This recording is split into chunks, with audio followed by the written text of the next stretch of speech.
നാമത്തിന് മഹത്വം ഉണ്ടായിരിക്കട്ടെ.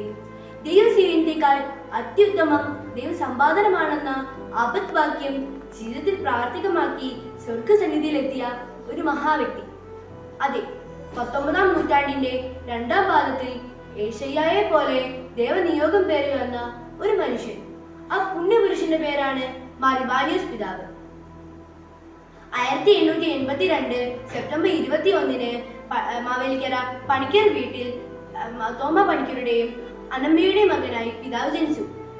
പണിക്കർ വീട്ടിലെ കൊച്ചി ഗീവർഗീസിനിൽ തുടങ്ങി പണിക്കർ ഷമാഷൻ, എം.ഇ. അഞ്ചൽ, ചേരാമ്പൂർ സർവകലാശാല അധ്യാപകൻ, നന്ദി പെരുന്നാട്, മുണ്ടൻമലയിൽ ബദിനി ആശ്രമത്തിന്റെ സ്ഥാപകൻ, ബദിനി വിശ്വാനുഗ്രഹണ സമ്മേളനത്തിന്റെ സ്ഥാപകൻ, ജനൈക്യത്തിന്റെയും ജനഗീതാവും പ്രചാരകനും, മലങ്കര സുറിയാനി കത്തോലിക്ക സഭയുടെ പ്രഥമ മേലധ്യക്ഷനും, തിരുവനന്തപുരം അതിരൂപതയുടെ പ്രഥമ മെത്രാപ്പൊലീത്താൻ ആർച്ച് ബിഷപ്പുമായി ജീവിതയാത്ര പൂർത്തീകരിച്ച് 1953 സ്വർഗീയ പിതാവിന്റെ സന്നിധിയിലെത്തി.